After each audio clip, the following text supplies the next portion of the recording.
8 കൊലപാതകങ്ങളാണ് ഓരോ ദിവസവും നടന്നത്. ആരോ കടന്നു വന്ന് 10-25 കുരിശുകൾ അത് വാർത്തു വച്ചിരുന്നതാണ്. അത് തകർത്ത് കളഞ്ഞു. കുരിശിൽ കിടന്നവൻ ക്ഷമിച്ചവനാണ്. അതുകൊണ്ട് കുരിശ് തകർത്തവരോട് ഞാനും ക്ഷമിക്കുന്നു എന്ന് പറഞ്ഞു. കുർബാനയുടെ മുമ്പിലിരുന്ന്, ഈശോയുടെ മുമ്പിലിരുന്ന് പ്രാർത്ഥിച്ചു, കണ്ണീരൊഴുക്കി പ്രാർത്ഥിക്കുകയുണ്ടായി. അതിലൂടെയാണ് എനിക്ക് സമാധാനവും സന്തോഷവും ആനന്ദവും ഒക്കെ കൈവരിക്കാൻ കഴിഞ്ഞതെന്ന് ഞാൻ വിശ്വസിക്കുകയാണ്.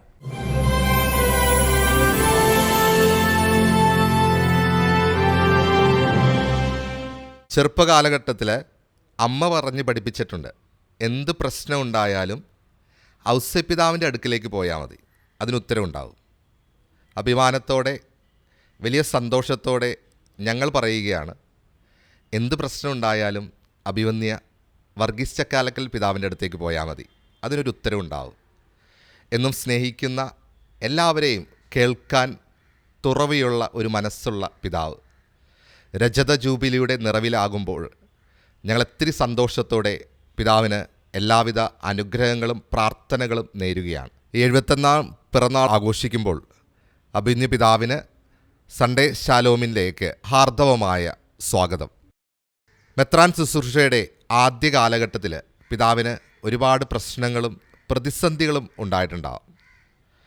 ഓർത്തെടുക്കാൻ കഴിയുന്ന നല്ല ഓർമ്മകൾ ഒന്ന് പങ്കുവെക്കാമോ?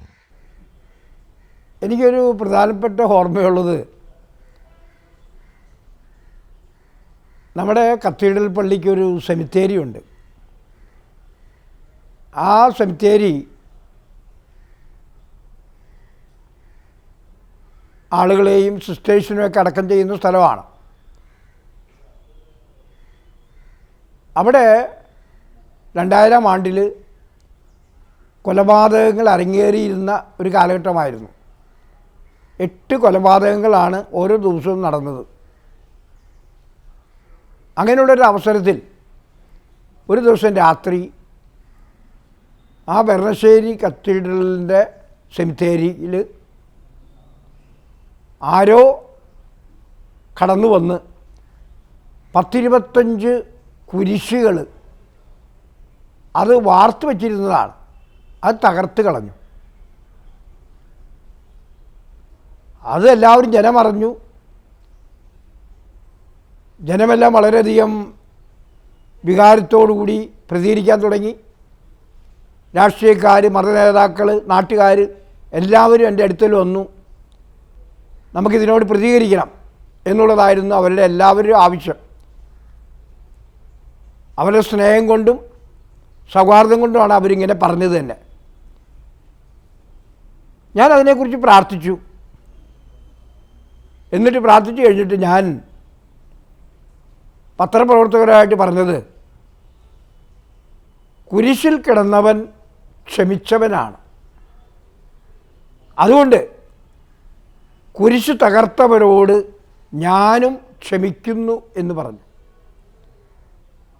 അത് പത്രത്തിൽ വലിയ വാർത്തയായിരുന്നു. പിറ്റേ ദിവസം അവിടുത്തെ കളക്ടർ എന്നെ വിളിച്ചുകൊണ്ട് പറഞ്ഞു, തിരുമേനി അങ്ങനെ പറഞ്ഞത് എത്ര നന്നായി. ഈ ബുദ്ധിമുട്ട് പിടിച്ച സമയങ്ങളിൽ നിങ്ങളും കൂടി ഈ ഒരു തെരുവിലേക്ക് ഇറങ്ങിയിരുന്നെങ്കിൽ ഇവിടുത്തെ ക്രമസമാധാന നില വളരെ മോശമാകുമായിരുന്നു.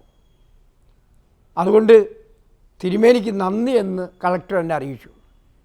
അതുപോലെ തന്നെ വിവിധ മതങ്ങളിൽ നിന്നുള്ള വിവിധ ആളുകൾ എന്നെ വിളിച്ചുകൊണ്ട് പറഞ്ഞു, തിരുമേനി പറഞ്ഞത് വളരെ നന്നായി. അതായത് കുരിശിൽ മരിച്ചവൻ ക്ഷമിച്ചവനാണ്, കുരിശ് തകർത്തവരോട് ഞാൻ ക്ഷമിക്കുന്നുവെന്ന്. അപ്പോൾ എനിക്കത് വലിയൊരു അനുഭവമായിരുന്നു. അതായത് നമ്മൾ 1000 സ്ഥലങ്ങളിൽ പോയി പ്രസംഗിക്കുന്നതിനേക്കാൾ ഏറ്റവും ശക്തമായിട്ടുള്ള ഒരു കാര്യമായിരുന്നു അന്ന് ചെയ്തതെന്ന് ഞാൻ ഓർക്കുകയാണ്. അതാണ് ഏറ്റവും നല്ലൊരു അനുഭവമായിട്ട് എനിക്ക്. പല അനുഭവങ്ങളുണ്ട്, പക്ഷേ ഈ അനുഭവത്തെയാണ് ഞാൻ പ്രത്യേകം എടുത്തു പറയാനായിട്ട് ഞാൻ ആഗ്രഹിക്കുന്നത്. അനുരഞ്ജനത്തിൻ്റെ മാർഗത്തിലൂടെ, സ്നേഹത്തിൻ്റെ മാർഗത്തിലൂടെ എല്ലാവരെയും കീഴടക്കുവാൻ സാധിക്കേണ്ടവരാണ്. അതായിരുന്നു ക്രിസ്തു ചെയ്തത്. എല്ലാവരും എന്നെ സ്വീകരിച്ചു. അതാണ് ജാതി മതഭേദമന്യേ പാർട്ടി ഭേദമന്യേ എന്നെ സ്വീകരിച്ചു എന്നുള്ളതാണ്. ഞാൻ എല്ലാവരും എന്നെ പാർട്ടിക്കാരായാലും മറ്റു മതസ്ഥരായാലും എന്നെ കാണാനൊക്കെ വരുമായിരുന്നു. അപ്പോൾ അത് ഒരു ക്രിസ്തുവിൻ്റെ ഒരു പുരോഹിതൻ ചെയ്യാവുന്ന ഏറ്റവും വലിയ കാര്യമായിട്ട് ഞാൻ അതിനെ കണക്കാക്കുകയാണ്.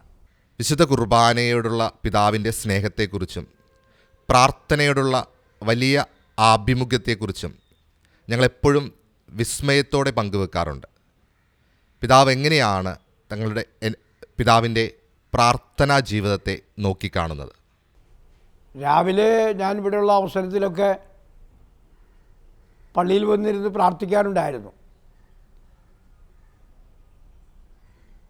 പക്ഷെ ആരാധന ആരംഭിച്ചത് കുറച്ച് നാൾ കഴിഞ്ഞാണ്.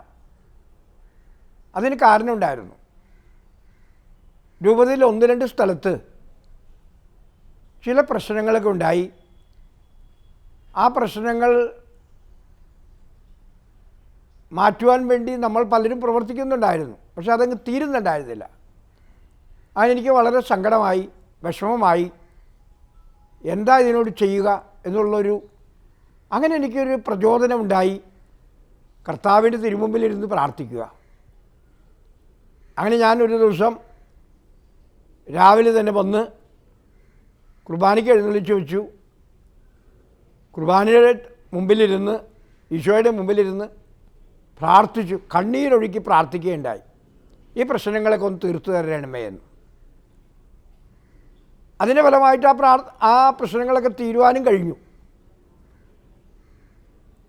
അതുമുതൽ ഇന്ന് വരെ 6 മുതൽ 8 വരെ, രാവിലെ 6 മുതൽ 8 വരെ നമ്മുടെ ചാപ്പലിൽ കുർബാനയ്ക്ക് എഴുന്നള്ളിച്ച് വയ്ക്കും. നമ്മളവിടെ നമ്മുടെ സമയം പോലെ ഇരുന്ന് പ്രാർത്ഥിക്കാറുണ്ട്. മറ്റു വൈദികർ, ഇവിടെ ബിഷപ്പ് ഹൗസിലുള്ള വൈദികരെ വന്ന് പ്രാർത്ഥിക്കും. ആ പ്രാർത്ഥന എൻ്റെ ഏറ്റവും വലിയ ശക്തിയായിട്ട് ഞാൻ കാണുകയാണ്. രൂപതയുടെ ശക്തിയാണ്, എൻ്റെ ശക്തിയാണ്. അതിലൂടെയാണ് എനിക്ക് സമാധാനവും സന്തോഷവും ആനന്ദവും ഒക്കെ കൈവരിക്കാൻ കഴിഞ്ഞതെന്ന് ഞാൻ വിശ്വസിക്കുകയാണ്. എനിക്ക് ഇപ്പോൾ 12 കൊല്ലത്തിലധികമായി ഇവിടെ വന്നിട്ട് എനിക്ക് വലിയ പ്രശ്നങ്ങളെ ഒന്നും അഭിമുഖീകരിക്കേണ്ടതായിട്ട് വന്നിട്ടില്ല. എല്ലാം നന്നായി പോകുന്ന ഒരു പരിതസ്ഥിതിയാണ് എനിക്ക് ഉണ്ടായിട്ടുള്ളത്. അത് ദൈവാനുഗ്രഹമായിട്ട് ഞാൻ കണക്കാക്കുകയാണ്. എൻ്റെ കഴിവിലുള്ള വിശ്വാസമല്ല, മറിച്ച് ദൈവത്തിലുള്ള വിശ്വാസമാണ് എന്നെ മുന്നോട്ട് നയിച്ചുകൊണ്ടിരിക്കുന്നത്. പ്രാർത്ഥിച്ചാൽ ദൈവം നമ്മളെ ഒരിക്കലും ഉപേക്ഷിക്കില്ല. പ്രാർത്ഥിച്ചു കഴിഞ്ഞാൽ ദൈവം നമ്മുടെ കൂടെ ഉണ്ടാവും. അപ്പോൾ നമുക്ക് പ്രാർത്ഥന വഴിയായിട്ട് മുഖപ്രകാശം കിട്ടും, വ്യക്തത കിട്ടും, അതുപോലെ ധൈര്യം കിട്ടും. അപ്പോൾ പ്രാർത്ഥിക്കുന്ന ഒരു ജീവിതം നിങ്ങളെല്ലാവരും ഉണ്ടാക്കണമെന്നാണ് എനിക്ക് പ്രത്യേകമായിട്ട് പറയാനുള്ളത്. കെട്ടുറപ്പുകൾ നഷ്ടപ്പെട്ടുകൊണ്ടിരിക്കുന്ന ഇന്നത്തെ കുടുംബ സാഹചര്യങ്ങളിൽ എന്തുപദേശമാണ് അഭിമന്യ പിതാവിന് കുടുംബങ്ങളോട് പറയാനുള്ളത്? എൻ്റെ ചെറുപ്പം മുതലുള്ള അനുഭവം പറഞ്ഞാൽ, എൻ്റെ മാതാപിതാക്കൾ നല്ല വിശ്വാസമുള്ളവരായിരുന്നു. അതുപോലെ എൻ്റെ മാതാപിതാക്കൾ നല്ല പ്രാർത്ഥനാ ജീവിതം നയിച്ചവരായിരുന്നു. കുടുംബങ്ങളുടെ വളർച്ചയ്ക്ക്, മക്കളുടെ വളർച്ചയ്ക്കൊക്കെ ഏറ്റവും ആവശ്യമായിട്ടുള്ളത് ഈ വിശ്വാസവും പ്രാർത്ഥനാ ജീവിതവുമാണെന്ന് ഞാൻ വിശ്വസിക്കുകയാണ്. അപ്പോൾ നമ്മൾ ഇന്നത്തെ കുടുംബങ്ങൾ പ്രത്യേകം ചെയ്യേണ്ടത്, നമ്മൾ മക്കൾക്ക് പലതും കൊടുക്കുന്നുണ്ട്. വിദ്യാഭ്യാസം കൊടുക്കുന്നു, ആരോഗ്യം കൊടുക്കുന്നു, ഭക്ഷണം കൊടുക്കുന്നു, ഇങ്ങനെ പലതും നമ്മൾ കൊടുത്തുകൊണ്ടിരിക്കുകയാണ്. അതേസമയം നമ്മൾ വളരെ പ്രധാനപ്പെട്ടൊരു കാര്യം ചിലപ്പോൾ അവഗണിക്കും. അത് എന്താണെന്ന് ചോദിച്ചാൽ ദൈവത്തെയാണ്. മക്കൾക്ക് ദൈവത്തെ കൊടുക്കാൻ മാതാപിതാക്കൾക്ക് കഴിയണം. അങ്ങനെ വരുമ്പോൾ അവരുടെ ജീവിതത്തിൽ പ്രതിബന്ധങ്ങളോ പ്രതിസന്ധികളൊക്കെ ഉണ്ടാകുമ്പോൾ അവർക്ക് പിടിക്കാനായിട്ട്, അവർ ആത്മഹത്യാ മുനമ്പുകൾ അഭയം പ്രാപിക്കാതിരിക്കാൻ ദൈവത്തെ പിടിച്ചുകൊണ്ട് മുന്നോട്ട് പോകാനായിട്ട് അവർ സാധിക്കും. അപ്പോൾ ആ വിശ്വാസം, ദൈവത്തിലുള്ള അടിയുറച്ച വിശ്വാസം നമുക്ക് നൽകാൻ കഴിയുന്നുവെങ്കിൽ അത് കുടുംബത്തിൻ്റെ ഏറ്റവും വലിയ വിജയമായിരിക്കും. രണ്ടാമതായിട്ട് നമ്മൾ കുടുംബത്തിൽ ഏറ്റവും കൂടുതൽ കേന്ദ്രീകരിക്കേണ്ടത് സ്നേഹത്തിനാണ്. എന്തൊക്കെ ഉണ്ടായാലും സ്നേഹമില്ലെങ്കിൽ അതൊക്കെ ശൂന്യമാണെന്ന് പറയുന്നത്. നമുക്ക് പണമുണ്ടാകാം, ജോലി ഉണ്ടാകാം, നല്ല വീടുണ്ടാകാം, ആരോഗ്യമുണ്ടാകാം, എല്ലാം ഉണ്ടാകാം, സൗന്ദര്യം ഉണ്ടാകാം. പക്ഷേ സ്നേഹമില്ലെങ്കിൽ അതൊക്കെ ശൂന്യമാണ്. അപ്പോൾ നമ്മുടെ കുടുംബങ്ങളിൽ സ്നേഹം വേണം. സ്നേഹിക്കാൻ മക്കളെ പഠിപ്പിക്കണം മാതാപിതാക്കൾ. അത് മാതാപിതാക്കൾ പരസ്പരം സ്നേഹിച്ചുകൊണ്ടായിരിക്കണം. ഒരു കുടുംബത്തിൽ എപ്പോഴും മാതാപിതാക്കൾ തമ്മിൽ തല്ലിപ്പിടിച്ചുകൊണ്ടിരിക്കുന്ന അന്തരീക്ഷമാണെങ്കിൽ മക്കളും അങ്ങനെ തന്നെ ആയിത്തീരുള്ളൂ. അപ്പം അതുകൊണ്ട് കുടുംബം നന്നാകണമെങ്കിൽ മാതാപിതാക്കൾ നന്നാകണം. അതായത് നന്നാകുക എന്ന് പറഞ്ഞാൽ അവർ നല്ല ജീവിതം നയിക്കുന്നവർ, പ്രത്യേകിച്ച് സ്നേഹത്തിൻ്റെ, വിശ്വാസത്തിൻ്റെ, അതുപോലെ മറ്റുള്ളവരോടുള്ള സ്നേഹത്തിൻ്റെ, അങ്ങനെയുള്ള ജീവിതമൊക്കെ നയിക്കുന്നവരായിത്തീർന്നാൽ നമുക്ക് ബുദ്ധിമുട്ടുണ്ടാവില്ല. ഇപ്പോൾ നമ്മുടെ ചുറ്റുപാടൊക്കെ നോക്കുകയാണെങ്കിൽ ഇവിടെ നമ്മുടെ കേരളത്തിൽ നാനാജാതി മതസ്ഥരുള്ള ഒരു സ്ഥലമാണ്, അല്ലെങ്കിൽ ഇന്ത്യ തന്നെ നാനാജാതി മതസ്ഥരുണ്ട്. അപ്പോൾ നമ്മൾ മക്കളെയൊക്കെ പഠിപ്പിക്കേണ്ടത് എല്ലാവരും സ്നേഹിക്കാൻ, എല്ലാവരും ബഹുമാനിക്കാൻ, എല്ലാവരും ആദരിക്കാനാണ് പഠിപ്പിക്കേണ്ടത്. അതായത് എല്ലാവരും ഉൾക്കൊള്ളാൻ കഴിയുന്ന ഒരു നല്ല ഹൃദയം എല്ലാ മക്കൾക്കും ഉണ്ടെങ്കിൽ ഈ രാജ്യം വളരും, ഉയരങ്ങളിൽ നിന്ന് ഉയരങ്ങളിലേക്ക് പോകുമെന്ന് ഞാൻ വിശ്വസിക്കുകയാണ്. കോഴിക്കോട് രൂപതയെക്കുറിച്ച് പിതാവിൻ്റെ സ്വപ്നം എന്താണ്? കോഴിക്കോട് രൂപത വളരെ നല്ലൊരു രൂപതയായിട്ടാണ് ഞാൻ കാണുന്നത്. നല്ല വൈദികരാണ്, നല്ല സമർപ്പിതരാണ്, നല്ല ജനങ്ങളുമാണ്. നമ്മുടെ ജനങ്ങൾക്ക് വിശ്വാസമുണ്ട്, പ്രാർത്ഥനാ ജീവിതമുണ്ട്, സ്നേഹിക്കാനറിയുന്നൊരു ഹൃദയമുണ്ട്. അതുപോലെ മക്കളൊക്കെ നന്നായിട്ട് വളർത്തിക്കൊണ്ട് വരണമെന്നുള്ള ആഗ്രഹമുണ്ട്. അവിടെയൊക്കെ പഠിപ്പിച്ച് വലിയവരാക്കണമെന്നുള്ള ആഗ്രഹമൊക്കെ ഉണ്ട്. അപ്പം എൻ്റെ സ്വപ്നം, രൂപതയ്ക്കുള്ള സ്വപ്നം, ഒന്നാമതായിട്ട് വിദ്യാഭ്യാസത്തിന് പ്രാധാന്യം നൽകുന്ന നമ്മുടെ മാതാപിതാക്കളെ സഹായിച്ചു കൊടുക്കുക. നമ്മുടെ രൂപതയിൽ ഭവനമില്ലാത്തവർക്ക് ഭവനമുണ്ടാക്കി കൊടുത്ത് എല്ലാവർക്കും ഭവനം എന്നുള്ളൊരു ആശയത്തിലേക്ക് നമ്മുടെ രൂപതയെ കൊണ്ടുചെന്നെത്തിക്കുക. അതിനുവേണ്ടി നമ്മൾ ഇപ്പോൾ തന്നെ 100-200 വീടുകൾ നമ്മൾ നിർമ്മിച്ചുകൊണ്ടിരിക്കുന്നുണ്ട്. ഇനിയും നമ്മൾ നിർമ്മിക്കും. അപ്പോൾ നമ്മുടെ രൂപതയിൽ ഭവന ഉള്ളവരുടെ ഒരു രൂപതയാക്കി മാറ്റാനാണ് നമ്മൾ ശ്രമിച്ചുകൊണ്ടിരിക്കുന്നത്. അതുപോലെ തന്നെ മറ്റൊരു കാര്യമുള്ളത്, നമ്മൾ ഒരു അവഗണിക്കപ്പെട്ടവരെ, തള്ളപ്പെട്ടവരെയൊക്കെ സ്വീകരിക്കാൻ വേണ്ടി ഒരു വൃദ്ധസദനം, വൃദ്ധന്മാരുടെ ഒരു ഭവനം, വൃദ്ധകളുടെ ഒരു ഭവനമൊക്കെ തുടങ്ങണമെന്ന് എനിക്ക് വലിയ ആഗ്രഹമുണ്ട്. പിന്നെ നമ്മുടെ വിദ്യാഭ്യാസ സ്ഥാപനങ്ങൾ നമുക്ക് കുറച്ചൊക്കെ ഉണ്ട്. ഒരു കോളേജ് കോഴിക്കോട് നമ്മൾ തുടങ്ങിയിട്ടുണ്ട്. ഒരു കോളേജ് കൂടി നമുക്ക് വയനാട്ടിൽ, നമ്മുടെ ജനങ്ങൾ കൂടുതലുള്ള സ്ഥലം വയനാടാണ്. അതുകൊണ്ട് വയനാട്ടിലൊരു കോളേജ് ഉണ്ടാക്കണമെന്ന് നമുക്ക് ആഗ്രഹമുണ്ട്.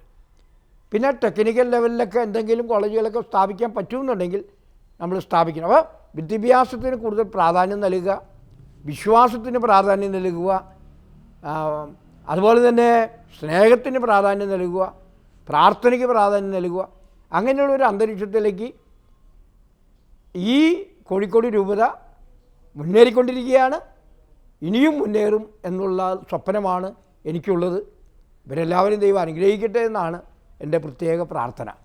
മലബാറിൻ്റെ മണ്ണിൽ ദൈവമനസ്സറിഞ്ഞ് സേവനത്തിൻ്റെ 25 സംവത്സരങ്ങൾ ഓർക്കുമ്പോൾ എത്രയോ ധന്യം. രജത ജൂബിലിയുടെ നിറവിലായിരിക്കുമ്പോൾ പിതാവേ, എന്ത് വികാരമാണ് അങ്ങേക്ക് തോന്നുന്നത്? ദൈവം മഹാനാണ്, ദൈവം ശക്തനാണ്, ദൈവം കൃപാലുവാണ്, ദൈവം സ്നേഹമാണെന്നുള്ള ഒരു വികാരമാണ് എനിക്ക് ഈ 25 വർഷക്കാലത്തെക്കുറിച്ച് ചിന്തിക്കുമ്പോൾ ഉള്ളത്. പരിശുദ്ധ അമ്മയോടൊപ്പം എനിക്കും പറയാൻ പറ്റുന്നത്, ശക്തനായവൻ എനിക്ക് വൻ കാര്യങ്ങൾ ചെയ്തിരിക്കുന്നു, അവിടുത്തെ നാമം പരിശുദ്ധമാണ്. ഈ 25 വർഷങ്ങളിലൂടെ ഞാൻ കടന്നു പോകുമ്പോൾ ഞാൻ ദൈവത്തിൻ്റെ സ്നേഹം ഒത്തിരി അനുഭവിച്ചിട്ടുണ്ട്. മനുഷ്യരുടെ സ്നേഹം ഒത്തിരി അനുഭവിച്ചിട്ടുണ്ട്. എൻ്റെ വൈദികരുടെയും അൽമാരുടെയും സ്നേഹം ഒത്തിരി അനുഭവിച്ചിട്ടുണ്ട്. അങ്ങനെ സ്നേഹം അനുഭവിച്ച വികാരമാണ്, സ്നേഹം അനുഭവിച്ച നാളുകളായിരുന്നു ഈ 25 വർഷക്കാലം എന്ന് പറയാൻ ഞാൻ ആഗ്രഹിക്കുകയാണ്. ദൈവം എൻ്റെ ഹൃദയത്തെ തൊട്ടുണർത്തി, എൻ്റെ അധരങ്ങളെ ശക്തമാക്കി, എപ്പോഴും ജനങ്ങളിലേക്ക് ഇറങ്ങിച്ചെല്ലാനും ദൈവവചനം പ്രഘോഷിക്കാനൊക്കെ എന്നെ വളരെയധികം സഹായിച്ചിട്ടുണ്ട്. എനിക്കതിൽ ഞാൻ കൈകൾ കൂപ്പി ദൈവത്തോട് നന്ദി പറയുകയാണ്, ജനങ്ങളോട് നന്ദി പറയുകയാണ്, പ്രത്യേകിച്ച് എൻ്റെ വൈദികരോടും സന്യസ്തരോടും നന്ദി പറയുകയാണ്. സ്നേഹം കൊണ്ട് നെയ്തെടുത്ത ഒരു ജീവിതം. ഈ ഒരു ജീവിതം ഇനിയും ഒത്തിരി പേർക്ക് കൃപയായി മാറട്ടെ. വാക്കുകൾ എപ്പോഴും ദൈവത്തിൻ്റെ തികവിൽ നിന്നാവട്ടെ. ജീവിതം സങ്കീർത്തനമായി മാറട്ടെ. നന്ദി.